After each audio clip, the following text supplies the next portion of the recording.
그래서 대한민국에 있는 모든 교회들이 예수님의 부활에 대해서 기념하고 또 그런 설교를 했습니다.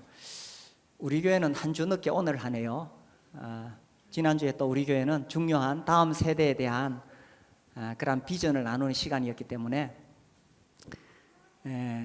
오늘 제가 이 예수님의 부활에 대해서 전하려고 합니다. 어떤 날짜 자체가 중요한 것이 아니기 때문에 어떤 특정한 날이 이 날이 전날보다 낫다 그렇게 하지 말라고 하셨죠. 중요한 것은 예수님께서 부활하셨다는 것입니다. 그리고 우리가 이 예수님의 부활에 대해서 늘 자주 기억하고 또 되새겨야 되겠지만 특별히 하루 정도는 1년에 하루 정도는 집중적으로 예수님의 부활에 대해서 생각해 볼 필요가 있다고 생각되어집니다. 사실 예수님께서 부활하지 않으셨으면 우리가 믿고 있는 이 모든 것이 다 의미가 없습니다. 다 헛된 것이고 기독교라는 것이 아예 처음부터 생겨날 수가 없고 또 교회도 처음부터 교회라는 것 자체가 있을 수가 없습니다. 그만큼 예수님의 부활은 우리가 믿는 믿음에 있어서 가장 기초가 되고 가장 중요한 것이 됩니다. 이 초대교회 시대에는 예수님의 부활을 계속 전했죠. 그래서 사도행전을 읽어보면 그 사도들이 전했던 메시지의 핵심이 예수님이 부활하셨다는 것입니다. 그래서 그 사실에 사람들이 놀라면서 예수님을 믿게 되죠. 예수님이 부활하셨다는 것은 무엇을 의미하느냐 하면 예수님이 바로 하나님의 아들이시다, 이것을 명확하게 보여주는 것입니다. 그가 죽은 자 가운데 살아나셨다면 그는 참으로 하나님의 아들이다라는 거죠. 두 번째는 그러면 그 예수가 왜 죽었느냐는 거예요. 하나님의 아들이 왜 죽으셨느냐? 그것이 바로 우리 죄를 대신 갚아주기 위해서이다 라는 것입니다. 그래서 예수님의 부활을 믿는다는 것은 예수가 하나님의 아들이시며 우리의 구원자라는 것을 믿는 것을 말하지요. 그래서 사도들은 예수님이 부활하셨다고 그것을 계속 전했고, 그러다가 붙잡혀서 옥에 갇히고 매에 맞고 또 심지어 목숨까지 바쳐야 했습니다. 그래서 이제 교회가 세워지게 되죠. 세월이 흐른 후에 이제 그 사도들, 예수님의 부활을 직접 목격했던 사도들이 이 세상을 떠나고 나서 사람들은 예수님의 부활에 대해서 논쟁하기 시작했습니다. 이게 사실이냐? 이 제자들이 예수님의 시체를 훔쳐가 놓고는 부활했다고 거짓말한 것이 아니냐, 이런 이야기도 하고, 또 그 제자들이 환상을 본 것이 아니냐, 또 이런 이야기도 하고, 예수님이 진짜 죽었겠느냐, 기절했다가 일어난 것이 아니냐, 예수님의 기절설 이런 것도 있습니다. 그 게리 하브마스라는 이 기독교 변증론자가 있는데, 이분은 특별히 예수님의 부활에 대해서 굉장히 연구를 많이 하고 이 분야에서 학위를 받은 분입니다. 지난 20세기에 아주 대표적인 무신론자였던 이 앤토니 플루라는 사람이 있는데, 이 사람하고 공개적으로 몇 번 이 부활에 대한 논쟁을 하기도 했습니다. 그래서 이제 그것이 이제 책으로 나오고 이렇게 했는데, 그 하브마스의 그 주장에 보면은 예수님이 확실히 죽었다는 것을 이렇게 설명하고 있습니다. 독일의 그 쾰렌 지방에 이 어떤 그 의사가 실험을 했대요. 그 사람들을 실제로 그 십자가형으로 이렇게 매달아 놨는데, 대부분의 그 사람들이 그렇게 매달리니까 12시간 안에 다 질식하더라 하는 겁니다. 이 십자가에 매달린 상태에서 살아있다는 것은 이렇게 몸을 들이켜서 숨을 쉴 수 있다라는 것인데, 그것이 이 12분을 넘기지 못했다는 거지요. 예수님께서 6시간 동안 달려 계셨는데 그 이상 어떻게 이 숨을 쉴 수가 없다는 것입니다. 그리고 또 그 예수님이 죽었을 때에 로마 군병이 이 창으로 어디를 찔렀어요? 옆구리를 찔렀는데 왜 옆구리를 찔렀겠어요? 옆구리 밑에서 이렇게 십자가에 달리신 예수님을 밑에서 창으로 옆구리를 찌르면 그 창이 어디로 가겠습니까? 심장을 간다는 것입니다. 그래서 예수님의 옆구리에서 물과 피가 쏟아졌다 이렇게 되어 있습니다. 실제로 이 심장 주위에 심낭 혹은 심막이라고 해서 액체를 보관하는 곳이 있다고 합니다. 심장이 그 창이 심장을 찌르니까 거기서 이제 물과 피가 쏟아진 거죠. 그래서 서로 예수님께서 십자가에 매달린 상태에서 질식사하지 않았더라도 마지막에 그 심장에 창이 찔리심으로 그분은 죽으실 수밖에 없었다. 이것이 이제 그 하브마스의 주장입니다. 더 나아가서 진짜로 예수님이 기절했다고 쳐더라도 기절했다가 예수님께서 제자들 앞에 나타나셨습니다. 그러면 과연 제자들이 그 모습을 보고 놀래가지고 정말 예수님 전하기 위해서 목숨을 바쳤겠느냐 하는 거죠. 그렇게 처참하게 채찍에 맞고 십자가에 매달려서 거의 죽었다가 살아나신 그 예수님을 보고 아무도 부활했다고 믿지는 않았을 것이라는 것입니다. 그래서 예수님이 그 십자가에서 확실히 죽으셨다라는 것입니다. 그리고 이제 그 예수님의 죽으심을 입증하는 아주 중요한 그 증거 중에 하나가 빈 무덤이죠. 무덤이 비어 있었다는 것입니다. 빈 무덤. 그 스탠리 존스라는 선교사가 인도에서 선교하고 있을 때에 이제 거리에서 노방 전도를 하고 있었습니다. 그때 한 이슬람 교도가 와가지고 선교사님, 우리는 이 마호멧이 확실히 역사적으로 있었다는 것을 믿고 있습니다. 왜냐하면 우리가 그 아라비아의 그 메카에 가면 마호멧의 무덤이 있는데 거기 마호멧의 시체가 있습니다. 그래서 우리는 이 마호멧이 역사적으로 있었다는 것을 분명하게 믿을 수 있는데 당신의 기독교는 예루살렘에 가봤자 그 예수의 그 무덤을 찾을 수가 없지 않습니까? 이렇게 질문했다고 합니다. 그때 이 선교사가 그게 바로 당신들이 믿는 것과 우리가 믿는 것의 차이라는 것입니다. 그렇죠? 뭐 누구든지 다 무덤이 있습니다. 유명한 사람들, 세계 종교의 창시자들 다 무덤이 있죠. 그러나 예수님의 무덤은 비어 있습니다. 또 물론 지금은 어떤 무덤이 진짜 그 당시 예수님의 무덤이었을까 알 수 없습니다. 제가 그 이스라엘 예루살렘에 갔을 때도 그냥 뭐 이런 식으로 무덤이 있었다 하고 예를 보여주지, 그 당시 예수님이 묻혔던 아리마대 부자 요셉의 무덤이 어느 것인지는 지금은 알 수가 없는 거죠. 예수님이 십자가에 죽으셨을 때에 그 아리마대 부자 요셉이라는 사람이 예수님의 그 시체를 자기의 새 무덤에다가 이렇게 장사를 지내죠. 우리처럼 땅을 파서 묻는 게 아니라는 걸 아시죠, 그죠?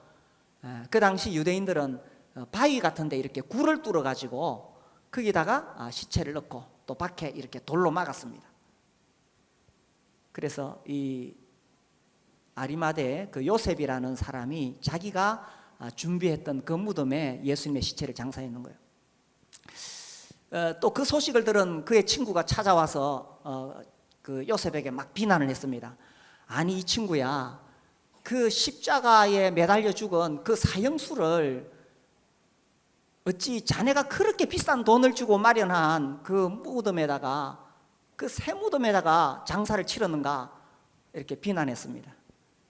그러니까 요셉이 하는 이야기가 그 아무것도 아니야. 그 예수님이 주말에 잠깐 3일만 빌려달라 그랬어. 그래서 그 무덤은 비어 있습니다. 예수님께서 부활하셨고 무덤이 비어 있다고 막 이 제자들이 외치고 다녔을 때에 예루살렘 사람들이 그 사람들 중에서 누군가 이것을 확실하게 확인하고 싶은 사람이 있었지 않겠어요? 그 예루살렘에서 조금만 그렇게 산책 삼아 걸어 나가면 그 이렇게 돌무덤들이 있어요. 그래서 뭐 잠깐 걸어 나가면 돼요. 산책하듯이. 그래서 예수님의 그 부활 소식을 들은 사람들이 예수님이 진짜 부활했는가? 이거 확인하고 싶으면 그 가서 확인해 보면 돼요. 무슨 말 하는지 이해되시죠? 멀지 않아요. 우리 가보자. 진짜로 그 무덤이 비어 있는지 해가지고 손잡고 가보면은 진짜로 무덤이 비어 있는지 아닌지 확인해 볼 수가 있었다는 것입니다. 그 당시에 그 예수님께서 부활하셨다는 소식을 듣고 예수님의 제자 베드로와 요한이 달려왔지요. 그래서 달려와서 그 빈 무덤에 들어가 보니까 세마포가 있고 또 예수님의 머리를 쌌던 그 수건이 거기 쌓인 그대로 이렇게 놓여 있었습니다. 그러니까 이 예수님이 만약에 기절했다 깨어났으면은 그 세마포를 다 풀어가지고 그렇게 깨어 나오셔야 되는데 그냥 세마포가 그대로 있는 거예요. 그러니까 주님이 그 세마포에서 부활하셔서 영적인 몸으로 이제 다시 그분이 부활하신 그 몸은 세마포가 둘러싸고 있어도 거기서 그냥 자연스럽게 빠져나올 수가 있는 거예요. 그래서 제자들이 무서워서 문을 잠그고 있었는데도 예수님께서 통과하셨어요. 그냥 통과하셔서 제자들에게 나타나시거든요. 그래서 제자들이 그 세마포를 보고 요한이 믿었더라 이렇게 나옵니다. 믿었더라. 세마포는 있는데 예수님의 시체를 쌌던 세마포는 있는데 시체가 없으니까 진짜 예수님이 부활하셨구나 하는 것을 믿었다는 것입니다.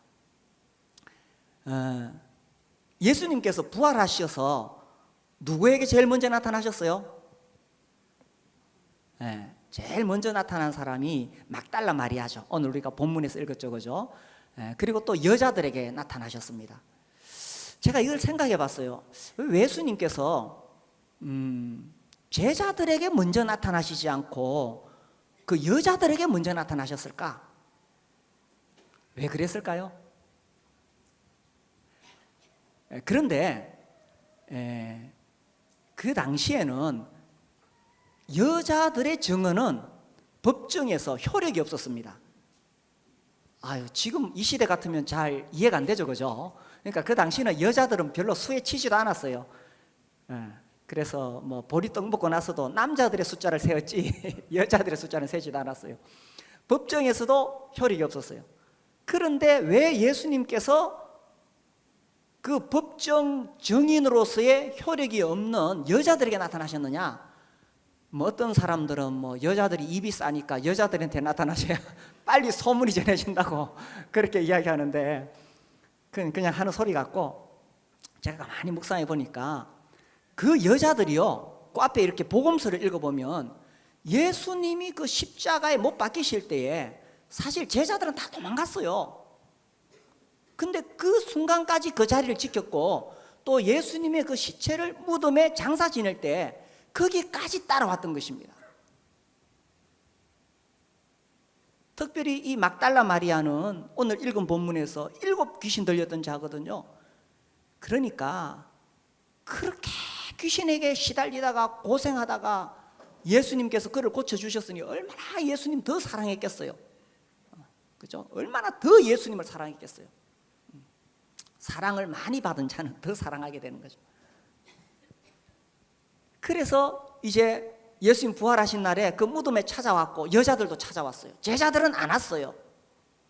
그래서 아마도 주님이 그렇게까지 그 자신의 죽음을 보고 무덤까지 확인하고 그 다음날 또 무덤에 찾아온, 사흘 후에 또 무덤에 찾아온 그 여자들에게 주님이 그 정말 자기를 그렇게 사랑하는, 뭐 그 여자들한테 나타나 봤자 법적 효력도 없어요. 그렇지만 자기를 너무나 사랑하기 때문에 그들에게 먼저 예수님께서 부활하신 것을 보여주시지 않았을까, 그런 생각이 들어요. 천국에 가면 물어봅시다.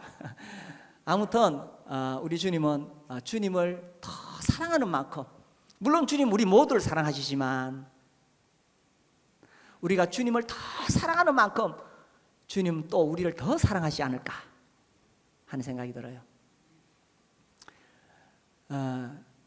이 복음서를 읽어보면 사실 예수님께서 이 부활하셨다는 사실 믿을 수가 없습니다.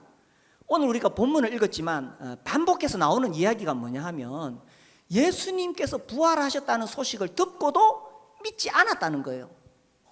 그죠? 듣고도 믿지 아니하더라. 이게 믿을 수가 없는 사실인 겁니다. 근데 예수님께서 부활하셨다는 것을 우리가 믿게 된다는 것 참 놀라운 일이죠. 이 복음서를 보면은 사복음서가 결국 마지막 예수님의 부활을 증거하고 있는데 이게 뭔가 좀 안 맞는 게 있어요. 저도 처음에 복음서 읽으면서 이걸 어떻게 좀 이렇게 해보려고 했는데 잘 연결이 안 되는 부분도 있더라고요. 분명한 것은 예수님이 부활하셨다는 사실인데 이것이 딱딱딱딱 맞아떨어지지 않아요. 그렇다고 해서 틀렸다고 말하지는 못해요. 차이점이 있지만 그 전체가 조화는 이루고 있죠. 제가 청년 시절에 프랭크 모리슨인가 그분이 쓴 누가 돌을 옮겼는가 하는 책을 본 적이 있어요. 근데 이제 그 책에 보면은 이제 이분이 아주 대단한 법학자죠. 이분이 예수님이 정말 부활을 하셨는가? 그래서 이제 이 사복음서를 굉장히 이렇게 분석합니다. 이분이 법학자로서 증인들의 그 증언이 얼마나 바르게 증언되고 있는가를 법학자니까 이제 재판을 하면 막 증인들이 이야기를 하잖아요. 그 이야기를 다 종합해가지고 어떤 결론을 내려야 되잖아요. 그러니까 예수님 부활하셨다고 많은 사람들이 이야기하는데 그 이야기를 다 종합해서 이거를 이제 결론을 내려야 되는데 오랫동안 제 기억 속에 남아있는 내용이 있어요. 뭐냐 하면 이 사복음서에 나오는 이 예수님의 부활에 대한 증인들의 이야기가 이게 모두가 다 하나도 어김없이 내용이 모두가 다 완벽하게 다 맞다고 한다면은 오히려 그것이 법적인 효력이 없대요. 왜냐하면 그 증인들이 모여가지고 서로 짜 맞추어서 입을 맞췄다는 거예요. 이게 하나도 모순이 없이 완전히 내용이 딱 완벽하게 딱 맞아떨어지면 이건 틀림없이 자기들끼리 모여서 요래 하자 이렇게 의논해서 짜 맞췄다는 거예요. 오히려 이 뭔가 이렇게 약간 어긋나기도 하고 뭔가 약간 부족해 보이는 이게 있을 때 오히려 더 사실로 입증이 된다는 거예요. 그러니까 이 사복음서의 증인들은 자기들끼리 모여가지고 야 이제 우리 어떻게 할까? 예수님 죽었는데 큰일 났다. 우리 어떻게 할까? 우리 예수님 부활했다고 거짓말 치자. 이렇게 모여서 의논해서 사복음서를 기록한 것이 절대로 아니라는 것입니다. 그럼 뭐냐? 그들은 각각 자기들이 보았던 사실을 기록했을 뿐이에요. 그래서 예수님의 생애에 대해서도 그들이 보았던 것을 기록했고 들었던 것을 기록했는데 특별히 예수님의 부활에 대해서는 부활하신 예수님을 본 사람들의 그 증언을 그대로 그냥 기록했는 거예요. 그러다 보니까 마태는 마태의 입장에서, 마가는 마가의 입장에서, 누가는 누가의 입장에서, 요한은 요한의 입장에서 그냥 자기가 보고 들은 것 그 자료들을 정리해서 기록했을 뿐이에요. 그러니까 어떤 부분은 약간 안 맞는 것처럼 보이기도 하다는 것입니다. 그러나 오히려 이것이 무엇을 말하느냐 하면 그들이 모여서 짜 맞춘 것이 아니라 정말 그들은 분명하게 예수님의 부활을 보았고 그들이 보았던 사실을 증언했다. 그러므로 예수님의 부활에 대한 그들의 증언은 확실히 믿을 만하다라는 결론을 내릴 수밖에 없다는 것입니다. 제가 아침부터 너무 논리적인 이야기를 했나요? 예수님의 부활을 믿습니까? 정말 놀라운 일이죠, 그죠? 우리가 믿는 모든 믿음의 기초는 예수님의 부활에 있다는 것입니다. 근데 사실 그 당시 제자들은 이걸 쉽게 믿을 수가 없었어요. 우리가 본문에서 읽었지만, 그죠? 오늘 본문에 보니까 이 마리아가 먼저 보죠. 11절 그들은 예수께서 살아나셨다는 것과 마리아에게 보이셨다는 것을 듣고도 어떻게 했습니까? 믿지 아니하니라 이렇게 나옵니다. 12절 그 후에 그들 중 두 사람이 걸어서 시골로 갈 때에 예수께서 다른 모양으로 그들에게 나타나시니 두 사람이 가서 남은 제자들에게 알렸을 때 역시 어떻게 했습니까? 믿지 아니하니라. 저는요 이번에 이 말씀을 읽으면서 제자들이 믿지 않은 걸 보니까 진짜구나 그런 생각이 들었습니다. 그렇죠? 그러니까 복음서의 기자들은 그냥 있는 사실을 그대로 기록했는 거예요. 그들이 꾸며낸 사실이 아니고 거짓말도 아니었다는 것입니다. 믿지 아니하니라. 진짜 믿을 수가 없는 거예요. 자기들은 분명히 봤거든. 예수님이 십자가에 못 박혀 죽는 걸 봤어요. 또 그 자리에는 없었을지라도 창으로 옆구리를 찔러서 그 심장에서 물과 피가 쏟아졌다는 것도 들었어요. 그러니까 그렇게 죽은 분이 어떻게 살아날 수가 있을까? 그들은 믿지 않았다는 거예요. 이게 정상이라는 것입니다. 믿지 않았다는 것입니다. 왜 믿지 않았을까? 왜 믿지 않았을까? 첫 번째 이유, 너무 슬퍼서 그렇게 나오죠. 10절에 보시면 마리아가 가서 예수와 함께 하던 사람들이 슬퍼하며 울고 있는 중에 이 일을 알리며 얼마나 슬펐을까요? 그죠? 자기들이 따라갔던 예수, 기대했던 예수, 또 자기들을 사랑해 주셨던 예수, 그분이 그냥 죽은 것도 아니고 정말 처참하게 사람들에게 온갖 모욕을 다 받으면서 심지어 침뱉음을 당하면서 옷까지 벗기고 얼마나 수치스러운 일입니까? 그분의 머리에다가 가시로 관을 만들어서 씌우니까 머리에서 피가 쏟아져서 얼굴이 피범벅이 되고 채찍으로 몸에 때리니까 몸에서 살점이 떨어져서 온 몸에 피투성이가 되고, 그렇죠? 그렇게 해서 이 손에다가 못을 박아서 매달았으니 얼마나 처참한 죽음입니까? 그렇게 예수가 죽었다는 사실을 들었고 보았던 그들에게는 얼마나 슬프고, 이제 죽었으면 끝인 거예요. 인생의 마지막 한계, 죽으면 끝인 것입니다. 어떻게 무슨 희망을 가질 수가 있겠어요? 살아있을 때는 뭐 약이라도 먹이고 뭐 어떻게든 살려보려고 애를 쓰지만 이미 죽었는데 더 이상 소망이 없는 것입니다. 그래서 말할 수 없는 슬픔 속에 있기 때문에, 울고 있었기 때문에 이 막달라 마리아가 와서 예수가 살아나셨어, 예수님 살아나셨어, 내가 봤단 말이야, 믿을 수가 없는 것입니다. 우리가 살다가 너무 큰 슬픔 속에 들어가면 예수님의 부활의 소식이 내 귀에 들려오질 않습니다. 우리가 살다가 너무 낙심한 일을 당하게 되면 아무리 하나님 말씀이 들려도 내 귀에 들어오지 않습니다. 혹시 우리 가운데 그런 분이 있을지 모르겠어요. 정말 어려운 문제로 마음이 슬프고 낙심이 되고 상실감이 큰 분이 계신다면 오늘 이 메시지가 귀에 안 들어갈 수도 있겠어요. 너무 큰 슬픔 속에 가면 이렇게 놀라운 소식도 귀에 들어오지 않는다는 것입니다. 오늘 우리 중에 그런 분이 계시다면 정말 성령께서 마음을 열어서 예수님의 부활이 들려질 수 있게 되기를 바랍니다. 또 예수님의 부활을 믿지 않았던 이유가 그 밑에 나오죠.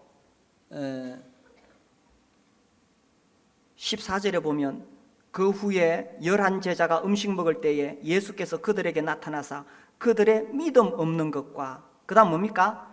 마음이 완악한 것을 꾸짖으시니 이는 자기가 살아난 것을 본 자들의 말을 믿지 아니함이니라. 여기는 왜 예수님 부활을 믿지 않았다고 되어 있습니까? 이 마음이 완악해져서. 마음이 완악해지면 안 들립니다. 오늘날도 많은 현대인들이 이 마음이 완악해지니까 예수님 부활했다고 그렇게 이야기해도 들리질 않죠. 그래서 온갖 뭐 기절했다가 깨어났겠지, 뭐 제자들이 도둑질하고 예수님 시체를 훔쳐가고 살아났다고 거짓말했겠지, 아니면 너무너무 예수님이 보고 싶어서 환상을 봤겠지. 이게 이렇게 이야기해요. 이 과학적으로 입증이 안 되니까 계속 그런 이야기를 하고 있는 것입니다. 마음이 완악해지면 이 소식이 들리질 않는 거예요. 우리 중에 혹시 그런 분이 있을지 모르겠습니다. 마음이 딱 다쳐가지고 예수님 부활했다고 아무리 이야기를 해도 아니 죽은 사람이 어떻게 살아날 수 있어? 이렇게 생각할지 모르겠습니다. 정말 성령께서 그 마음을 부드럽게 해주시고 열어주셔야 예수님께서 살아나셨다는 것이 이 귀에 들려오게 될 것입니다. 그렇게 되기를 바랍니다. 자, 그 다음에 또 성경에 보면 예수님의 부활을 보고도 믿지 않은 이유가 또 한 가지 있어요. 그거 한번 찾아봅시다. 재밌습니다. 누가복음 24장에 보시면 누가복음 24장 예수님께서 부활하신 후에 제자들에게 나타나셨습니다. 36절 이 말을 할 때에 예수께서 친히 그들 가운데 서서 이르시되 너희에게 평강이 있을지어다 하시니 그들이 놀라고 무서워하여 그 보는 것을 뭘로 생각했습니까? 영으로 생각하는지라. 그러니까 육체가 없지요. 영은 환상으로 생각했습니다. 38절 예수께서 이르시되 어찌하여 두려워하며 어찌하여 마음에 의심이 일어나느냐 내 손과 발을 보고 나인 줄 알라. 또 나를 만져보라. 영으로 생각하니까 영은 살과 뼈가 없죠, 그죠? 없어되 너희 보는 바와 같이 나는 살과 뼈가 있느니라, 그죠? 이 말씀을 하시고 손과 발을 보이시나 그들이 왜 믿지 못했어요? 너무 기쁨으로 아직도 믿지 못하고 놀랍게 여길 때에 이르시되 여기 무슨 먹을 것이 있느냐 하시니 이에 구운 생선 한 토막을 드리니 받으사 그 앞에서 잡수시더라. 예수님의 부활이 영으로 부활한 게 아니라는 것을 분명하게 보여주는 증언입니다. 그분이 영으로 부활하셨으면 만질 수 없겠죠, 그죠? 또 생선을 먹을 수도 없습니다. 그런데 예수님은 육체로 부활하신 거예요. 그렇게 채찍에 맞으시고 가시관 쓰셨던 그 육체가 신령한 몸으로 변화되어져서 그렇게 변화되었는 거예요. 그리고 심지어 그 예수님 신령한 몸은 음식을 먹을 수도 있어요. 우리가 천국에 가면 먹을 수 있을까? 예수님의 몸을 보니까, 부활하신 몸을 보니까 우리도 천국 가면 먹을 수 있겠어요. 그래서 예수님께서 육체로 부활하셨죠. 그런데 실제로 예수님께서 제자들 앞에 나타나셨을 때에 제자들이 믿을 수가 없는 거예요. 분명 예수님이 맞기는 맞아. 그 음성, 그 눈빛 맞아. 그런데 너무 기쁨으로 얼마나 기뻤겠어요. 심장 약한 사람은 이때 쓰러졌을 것입니다. 월드컵에서 뭐 축구 공 하나 넣어도 쓰러지는 사람이 있는데, 그죠? 얼마나 기뻤겠어요. 너무 기쁨으로 오히려 믿지 못했다고 되어 있습니다. 예수님께서 부활하셨다는 사실은 우리에게 말할 수 없는 기쁨을 주고 우리에게 새로운 소망을 주는 것입니다. 예수님의 부활은 죽음이 끝이 아니라는 것을 너무나 명백하게 우리에게 보여주는 거예요. 예수님께서 죽음을 이기시고 부활하심으로 우리가 이 땅에서 그렇게 추구하던 것들, 이 땅에서 잘 먹고 잘 살려고 쫓아가던 것들이 다가 아니라는 것을 분명하게 보여주시는 거예요. 예수님의 부활을 믿습니까? 그렇다면은 우리에게 새 소망이 생기는 거예요. 이 땅의 삶이 다가 아니에요. 죽음이 다가 아니에요.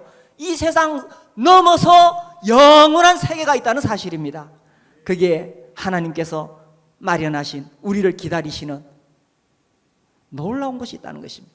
그래서요, 이제 우리가 이 땅에서 어떻게 살아야 될 것인가를 생각하도록 우리에게 도전을 주는 것이 예수님의 부활이라는 것입니다. 근데 우리가 예수님의 부활을 믿고도 이 땅에 사는 동안에는 나도 모르게 세속적인 가치관이 계속 나를 지배할 수 있어요. 그래도 세상에서 돈 많이 벌고 좋은 직장 가지고 뭐 세상적으로 또 이렇게 잘 되고 막 그것이 마치 성공이고 행복인 것처럼 왜 그렇게 되었을까요? 정말 우리가 예수의 부활을 믿는다면, 이 땅의 삶이 다가 아니라는 것을 명확히 안다면 그렇게 살 수 없잖아요. 그래서요, 정말 우리 교회에 그런 세속적인 가치관이 들어오지 않았으면 좋겠어요.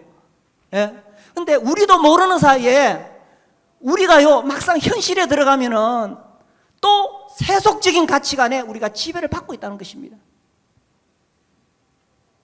뭐가 진짜 성공한 인생이냐? 뭐가 진짜 행복한 삶이냐? 결정적인 순간에 우리는 세상 것을 자꾸 취하려고 해요. 제가 너무 흥분해. 나만 그런가요? 나만 그런가요? 그래서 저도 부끄럽고 죄송한 느낌이 늘 있습니다. 예수님께서 부활하셨다는 것은 정말 우리 인생의 모든 가치관을 송주집체 뒤집어 엎는 놀라운 소식이라는 것입니다. 이 땅의 삶이 다가 아니라는 거예요. 아멘이십니까?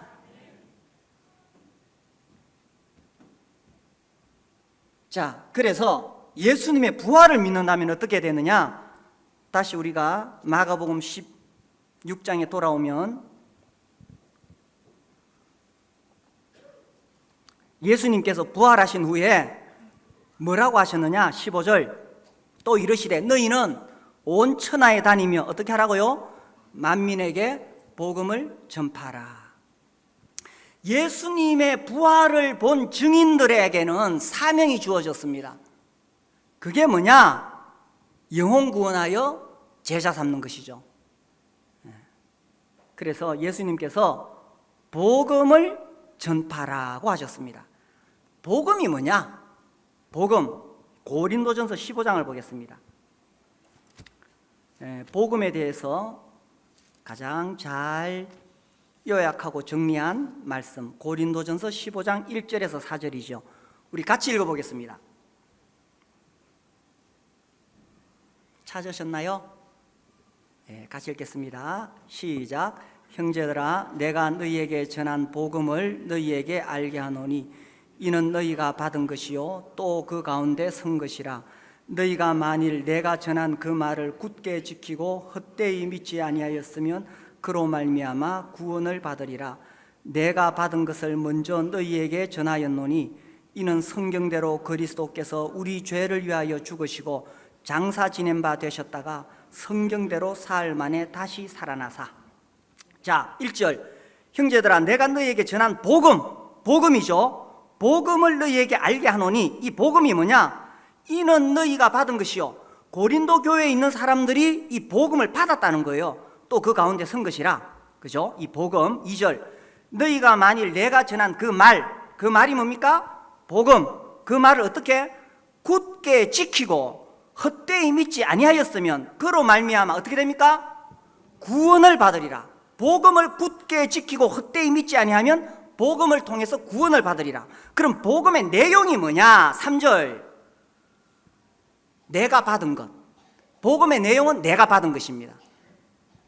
이 내가 받은 것이 뭐냐? 우리가 두 가지 측면에서 해석할 수 있다고 생각해요. 첫 번째는 사도 바울이 갈라디아서를 보면 부활하신 예수님을 만난 이후에 누구한테 배운 것이 아니고 계시를 통해서 이 복음을 탁 깨닫습니다. 그래서 이 내가 받았다는 것은 하나님으로부터 계시를 통하여 받았다라는 의미를 우리가 생각할 수 있고, 두 번째는 이제 바울이 예수님 만나고 약 3년 뒤에 그 예루살렘에 올라가죠. 올라가서 사도들하고 이렇게 교제를 나눕니다. 그러면서 그 예수님의 그 제자들로부터 그들이 먼저 믿고 있었던 것, 그들이 뭘 믿고 있었느냐, 그것을 받았는데 그것이 바로 자기가 계시로 받은 것과 일치하는 거죠. 그죠? 그래서 이 복음은 이제 제가 왜 이 이야기를 하냐 하면은 종종 이 신학자들이 바울의 신학을 따로 이렇게 복음서 신학과 바울의 신학을 따로 자꾸 정리하면서 이 예수님을 믿고 구원받는 것은 사도 바울이 만든 그런 신학이다, 이렇게 자꾸 헛소리를 한다는 것입니다. 그게 아니라 사도 바울이 받았던 이 복음은 그가 예루살렘에 올라갔을 때 그 전에, 훨씬 이전에 이 사도들이 이미 그 복음의 내용을 정리하고 있었다는 것입니다. 그래서 그가 예루살렘에서 사도들로부터 받은 것, 이렇게 두 가지 의미로 정리가 됩니다. 내가 받은 것, 그게 뭐냐? 내용. 먼저 너희에게 전하였노니 이는 성경대로 그리스도께서 우리 죄를 위하여 죽으시고. 그렇죠. 예수님께서 성경대로 우리 죄를 위하여 죽으시고. 4절. 장사 지낸 바 되셨다가, 저는 처음에 뭐 이거 장사 지낸 거 이거 뭐 굳이 넣을 필요 있나, 바로 성경대로 사흘 만에 다시 살아나서 이렇게 연결해도 될 건데, 근데 이게 장사 지낸 바 되셨다, 이게 중요해요. 왜냐하면 제가 아까 말씀드렸듯이 예수님이 진짜 죽었느냐, 이걸 또 의심하는 사람들이 있다는 거예요. 예수님이 진짜 죽었느냐, 그러니까 기절했다가 깨어난 것이 아니냐, 이런 사람들 때문에 예수님이 확실하게 죽었다는 것을 설명할 필요가 있다는 것입니다. 그분이 확실하게 죽으셨기 때문에 우리의 죄가 갚아진 거예요. 그래서 죽으시고 장사 지낸 바 되었다가 사흘 후에 성경대로 다시 살아나신 거죠. 이게 복음입니다. 그래서 어떻게 구원을 받을 수가 있느냐, 이 복음을 듣고 믿어서 헛되이 믿지 아니하면 구원을 받는다는 것입니다. 그래서 우리가 구원을 받는 근거는 나 자신의 어떤 행위나 노력이나 공로가 절대로 아니라는 거예요. 내가 구원을 받는 것은 절대적으로 예수님이 누구시며 그분이 나를 위해 무엇을 하셨는가에 근거하고 있다는 것입니다. 예수님이 누구시냐, 그분은 하나님의 아들이시고 나를 위해 무엇을 하셨느냐, 십자가에 내 죄를 위하여 죽으시고 부활하셨다, 이것이죠. 그래서 우리가 이 복음을 믿을 때에 우리가 구원을 받을 수가 있다는 것입니다. 그래서 이제 예수님께서 말씀하시죠.